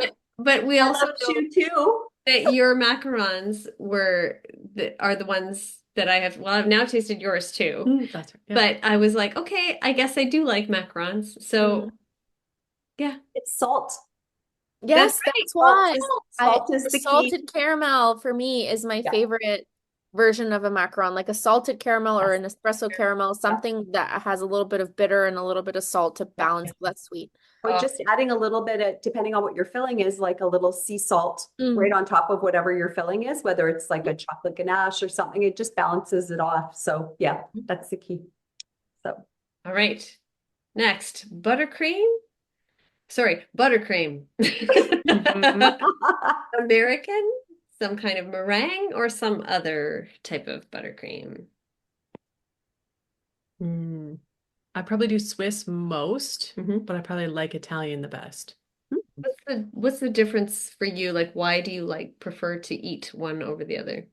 Mm, I think it's the Italian is rarely as buttery. Hmm. Like I find it's always tastes a bit lighter, but it has a really nice density to work with. Okay. But Swiss is just reliable and Hmm. tastes good. And Okay. yeah, and I like that you can add liquid flavors to either one. Like I like being able to add fresh lemon juice, Hmm. right? I rarely ever use extracts other than vanilla. So I like that you can do that with the meringue buttercreams, whereas with American, of course, it's really tricky to do. Yeah. So yeah. Yeah. Mhm. How about you two? For me, Swiss. Yeah, Swiss. Yeah, Swiss. yeah. I make all the time. So yeah, Swiss. Yeah, so you just got it. It's like muscle memory now, just easy peasy. Mhm. And do Easy you peasy, prefer yeah. the taste of it also? Yeah. It's And really then and like Jan said, like we can add more flavor, like Mhm. any. Yeah. Mhm. So Pamela, are you sticking with your other finalists here, or are you going to go it on your own? I'm a Swiss kind of gal. I love Swiss. It's what I'm most comfortable making. I can make it with my eyes closed, and it made me cry the first 8 times I made it. And so it was one of those things that I persevered through, and then finally one day it just clicked, and now it's my preferred frosting. However, to consume, I also really enjoy a French buttercream, Mm. which for people that may not have made it before, uses egg yolks. So it's richer. And it's just a really nice filling in like a macaron, for example, or like in a cake, but maybe not ideal for frosting because it's not quite as stable, but it's still quite stable. And then Tasty, yeah. yeah, and the American buttercream, I won't touch it with a 10-foot pole unless it's a cream cheese. Mm. Because the cream cheese like a cream cheese frosting is a version of American buttercream. So that is the only exception for me. Yeah. Now, have you guys ever tried doing cream cheese with a Swiss or a meringue based? Yeah, it sucks. Yeah. Does it just split? Yeah, you it's really hard to get the chemistry right. It's like the problem is that there are a lot of stabilizers in cream cheese like in cream cheese itself. There are a lot of stabilizers that the moment that you start working it or adding other components to it, it starts to release the water that it's holding on to. And so that creates splitting. And so I've not really been able to be super successful in making like a buttercream with cream cheese in it, like a Swiss. Mhm. I think it's like you won't taste it unless you put enough of it that then it starts to split. Right. Yeah. So yeah, I feel like to me, I just go with like a traditional American cream cheese frosting, but what I do is I almost always brown the butter so that it tastes Mhm. better. And then I create a dam. So if I'm like filling a cake with it, I won't frost the cake with that. I'll use it as a filling, Yeah. but I'll use Swiss meringue as a dam and as the outer frosting. Yeah. Makes Were you total saying sense. something about cream Oh, cheese with yeah, Swiss meringue? I've had it work fairly well. I think the biggest thing is creaming the cream cheese really well and then adding the Swiss meringue to it as opposed to the other way around. Oh, okay. Because it never gets smooth if you try to add cream cheese to it. Yeah, just It's yeah, lumpy. I'm just picturing Lumpy. right You now. get like Yeah. little chunks of it. Yeah. Mhm. Exactly. Yeah, so that's the biggest thing. But what I use most often with cream cheese is I do a cream cheese whipped cream or like a cream cheese mousse for filling instead. So it's a little bit lighter because most of the cakes I like to make are a little bit on the fluffier side. Right. And so then it's just a nice contrast. So yeah, kind of a 1-to-2 ratio of cream cheese to whipping cream. Yeah. I love that we can pick your brains on this. Yes. All of you. I'm very excited about this. I'll add things to my flavor list now. I'll be like techniques. Yep, exactly. Nice. All right, next one. Chocolate. White, milk, dark, or a different type of chocolate? For me, milk chocolate. Milk chocolate for Elora. All right, that's one. Dark. Okay. Yeah. One for dark, one for milk. For eating, milk. For baking, dark. And for making like chocolate confections, white. So all three. All three. Just in different applications. They all have their place. Yeah. They all have their place. Nice. That's a great answer. We don't need to go any further into the There you go. chocolate world right now. If you were talking with Steve Levitt, Yeah. then it would be a very large chocolate conversation. Well, because- Have to Totally. do a lot with chocolate, no, it's interesting. right? We It's didn't have to, and I think Oh, really a good thing. well, that with is a good thing considering the I didn't have to temperature. do a lot of chocolate. Yeah. Yeah. So What's Yeah. your favorite way to temper chocolate? I do microwave. Yeah. For me, it depends on how much I'm tempering. If it's a small amount, the microwave. But if I need to temper a large amount, then I use the seeding method. Yeah. The double boiler. Yeah. Double boiler, and then you set aside like 15% or so of your chocolate, and I use that as the seed to like reintroduce those crystals that you want to form so that you get a good temper. So it's easier to do that seeding method if you are making a large batch, but it's easier to use the microwave if you just need a small amount. Yeah. Yeah. Sometimes I do both together. Yeah. Microwave to warm it up, and then I seed as well. So it's kind of like belt and suspenders. Yeah. Insurance. Yeah, it's a Yeah. classic look. you know. Classic. And Elora, you do the bain marie or double boiler? Like Pamela, if I use like a larger portion, then definitely it's double boiler. Yeah. If like a smaller portion, then microwave. I like that people are using the microwave more. And did you It's easy. know what Steve's trick was of putting the stainless steel bowl in the microwave? Yeah, it works No. really, really well. And it was terrifying when he first told us about that. I was like, are you kidding me? Yeah, I think Really? you just can't touch the sides, right? Do not touch the sides. Yeah. Yeah. And it has to be something round generally. Yes. Yeah. Yeah. But yeah, I was scared to do it. And the first time Chris saw me putting a stainless steel bowl in the microwave, he was like, what do you think you're doing? And I was like, It's all good. it was fine. Steve told us it was fine. Yeah, I'm going to listen to Steve. Yeah. You're risking it all. If it doesn't go well, then we can blame Steve. Yeah, I'm sure that would work out well. Yeah, he'll be buying new microwaves. Yes. Mhm. Bread or pastry? Pastry. This is the tough one because love bread. I can't live without bread. Love bread, love pastry as well. This is the tough one. Maybe both. Both. Can I say both? You're allowed to Sure. say both. Yes. Both. Yeah. Both. Oh yeah, it's both. I eat the homemade sourdough toast every morning for breakfast, so bread's up there. But Love sourdough. if I want to get creative and make something fun, it's pastry. Yeah. Yeah. Okay. Yeah, I love the flake of pastry. It's Yeah. just, and it's so versatile. Like one of my favorite things is to use croissants as bread. Yeah. Yeah. So it just adds a little extra zhuzh. Oh yeah, absolutely. It's messier, but it's tasty. Yeah. Oh, Like if you go to Costco and you buy their chicken salad and you get some greens and then you buy their croissants and like maybe some Havarti cheese or something, you can make a really nice sandwich. Yeah. And then the messiness just gives you more to like pick up and like, Yeah. It's like a little squirrel. you just pick it all up. You can't let any of those little like crumb bits go to waste. Yeah. You must like the little bits in the French fries too, don't you? The little crunchy bits. I'm not a huge French fry gal actually, so I do.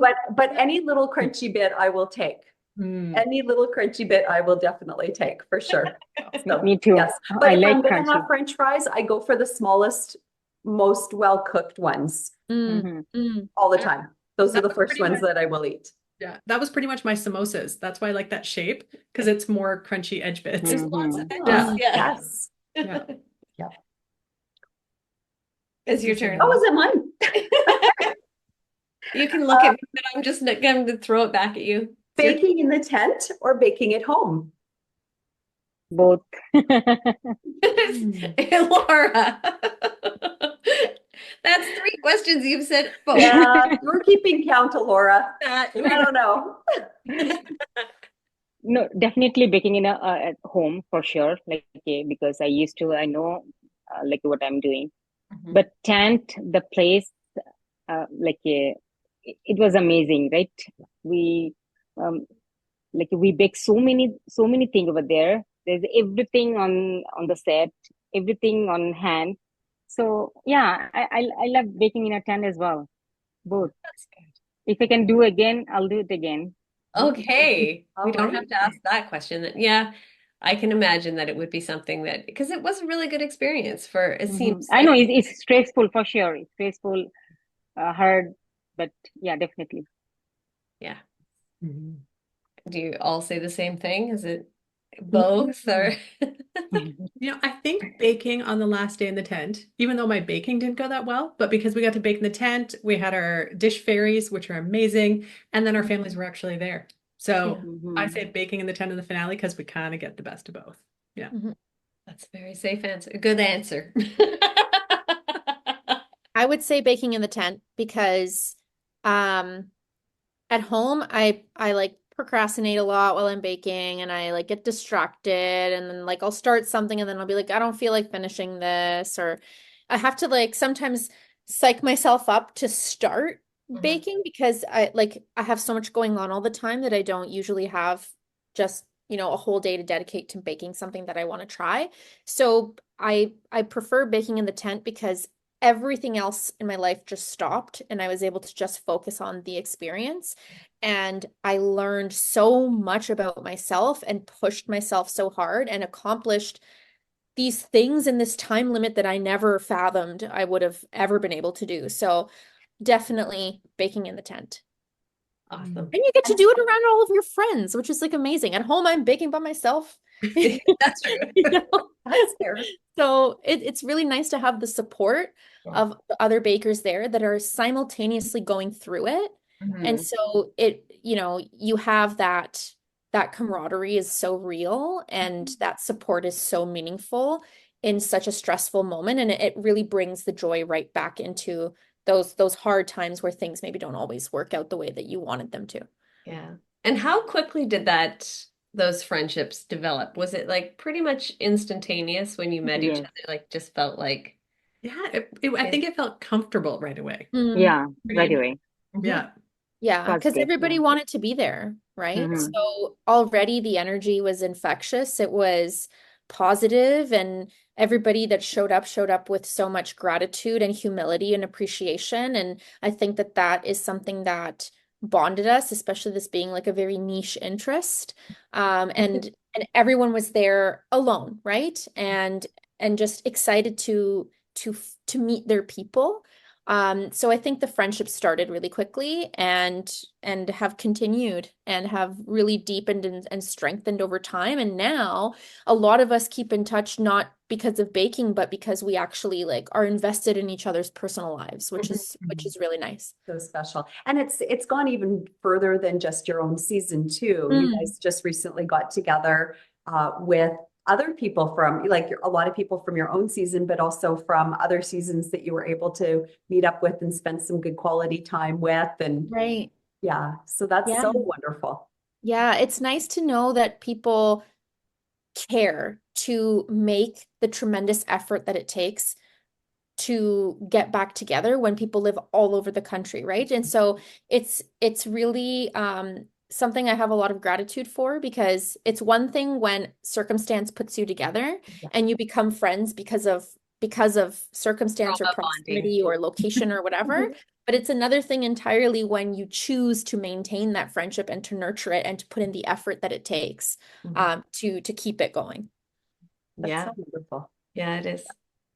Oh, cool. Well, it warms the cockles of our hearts to see you guys connect up like you guys did. And I know some of the pictures that were shared on Instagram, it just looked like you had such an amazing time together and shared some wonderful moments and made a bucket load of new memories that will last a Absolutely. lifetime.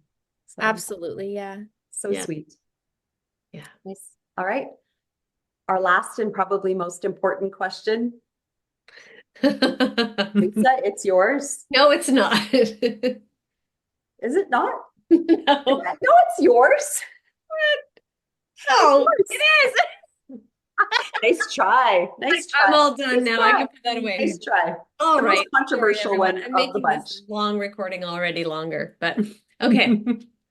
Raisins. Oh, butter tarts. Raisins or no raisins? In For butter, me, no raisin. no raisins. It's not like I don't like raisin. I like raisin, but for my butter tart, no, I don't like raisin. Okay, well, we know Pam's answer. I had to fight not to have a visceral reaction to this question.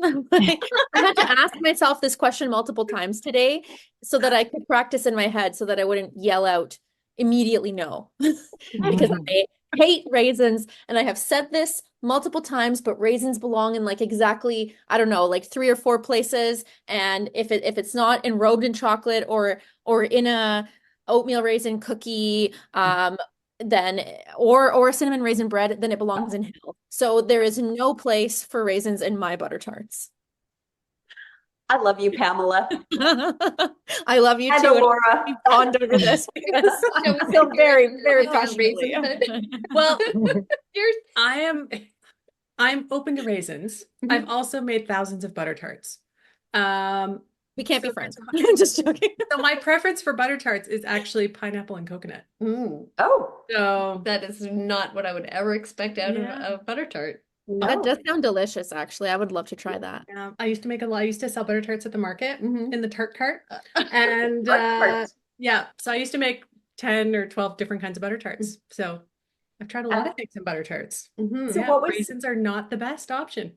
so when you did have your tart cart then, and you had all of them, I assume you might have had some that were like no raisins, you had raisins, Mhm. and then you had obviously some Yeah, other all unique raisins. flavors. Yeah. What were your most popular ones? Plain or pecan were Okay. probably the most popular. And then I used to do a chocolate pecan. So that was also very popular. And Christmas, I did a fresh cranberry and walnut Mm. one often. So that was very popular. But my husband's favorite is fresh pineapple and coconut.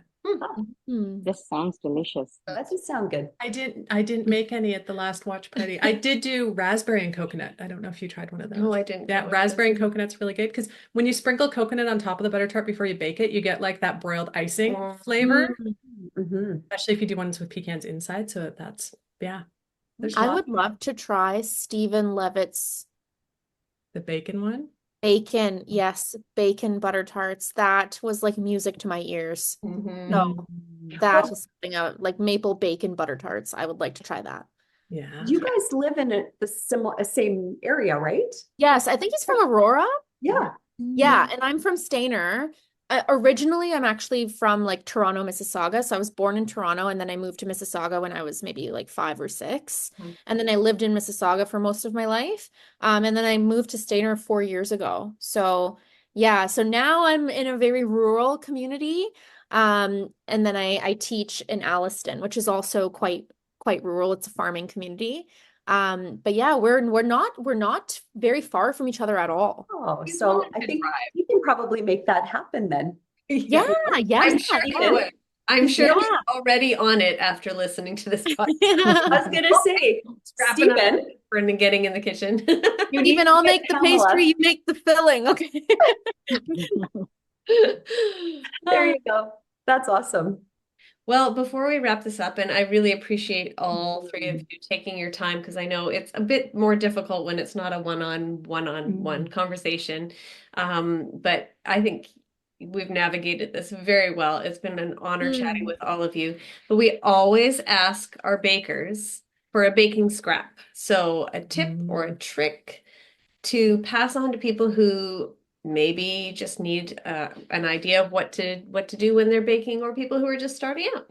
So I'm going to ask you first, Jen. I think when you are first starting out, learn how to bake the things you like to eat. Because then you're going to be tasting. You're going to taste them a lot, and then you know what you want them to taste like. Because other recipes you might try and go, oh, I don't like that recipe, but it might just be not to your taste. So bake things that you love to eat and make them the exact way you want them. That's one of the best parts of baking. That's a really great. I love that. I like it too. Elora? For me, for the maybe new beginner baker, so when you bake, make sure measure everything, and when you try, taste everything, because which I do, even though still now when I make something I didn't measure my salt, I just like a eyeball. I don't know why. I didn't measure salt, and then I just tasted. Even my dough. Can you believe? Even my dough, I tasted. Raw Yeah. Raw dough. Yeah. Some people are saying, really raw dough? But I taste my raw dough as well. Yeah. Taste, measure everything. Yeah. Yeah. Good tip there. Yes. Pamela. I have two. The first is ditch the cups, get a scale, stop resisting it. Just do it. Make the $20 or $30 investment and get the scale.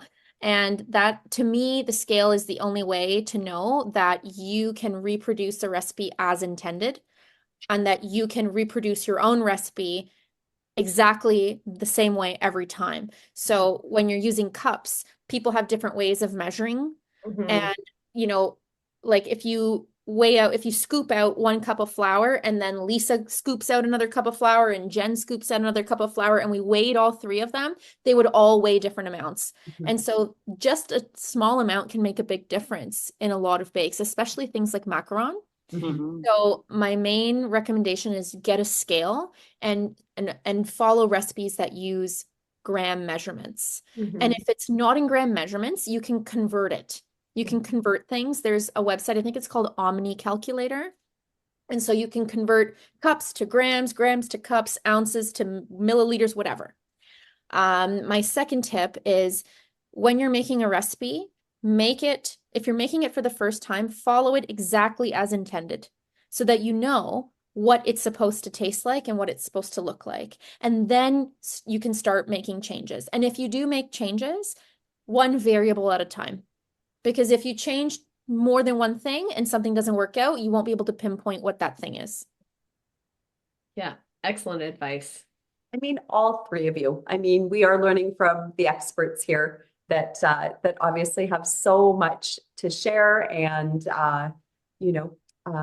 just you guys are so wonderful. You really are, and we so very much appreciate. I know I'm getting giddy. I'm like fangirling here because you guys are like so cool. You guys are so awesome. Yeah, we bow down. We bow down to all three of you. But seriously, it's been such a pleasure to have all three of you join us today. We'd love to have individual one-on-one conversations with you if you want to do this again one day soon. We hope, and that would be awesome to get to know you even that much more. But we do so appreciate, especially fresh off the finale. Again, congratulations to all of you. Jen, Pamela, and Elora, the cake plate queen. Flavor queen. The flavor queen. Thank you. Yes, congratulations. Thank you for having us. It's really nice to talk with you guys. Thank you so much. So much fun. The pleasure's been all ours. Yeah. Thank you. Likewise. Thank you so much for taking that time. Thanks so much. Wonderful. Thank you. We'll talk with you guys all again soon. Bye. Bye. Bye.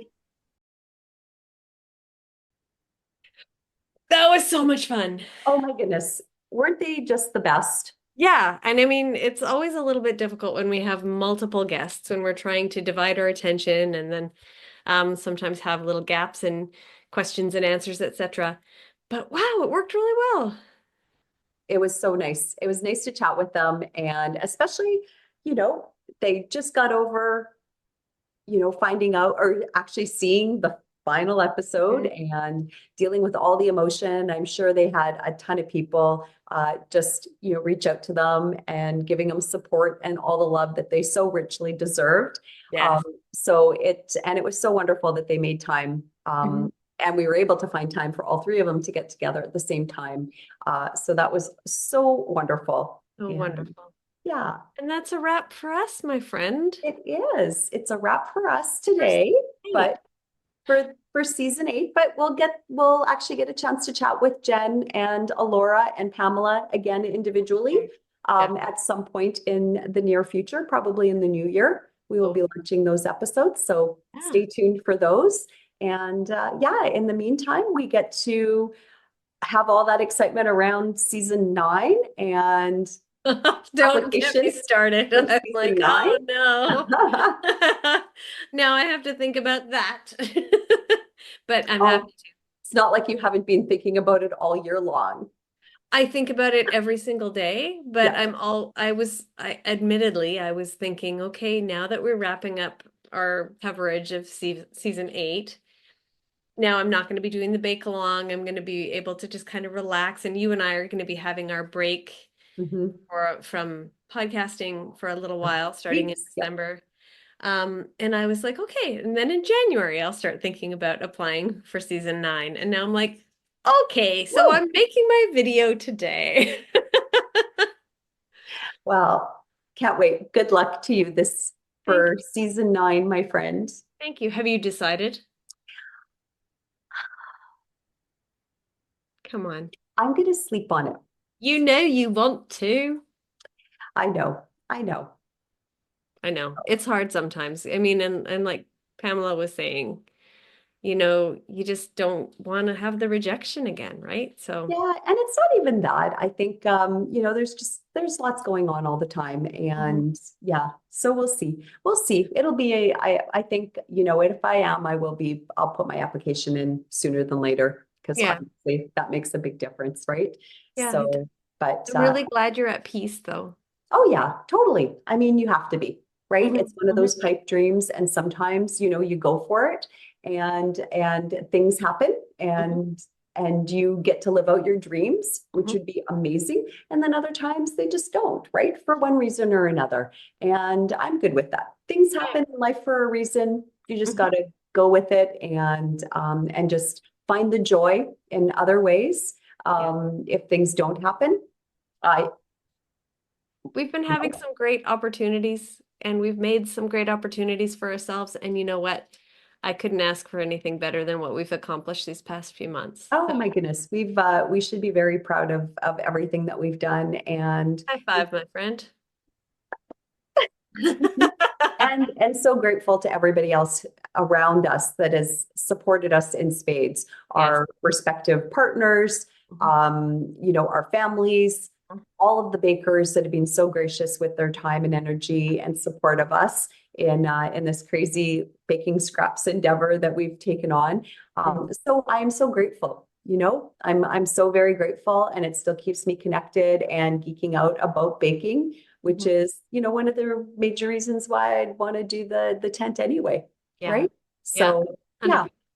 so it's all good. Whatever happens and what's ever meant to be will be. This is true. And now we're going to wrap up this supersized season and this supersized episode by Yes. saying Good night good and night. happy Happy baking. baking.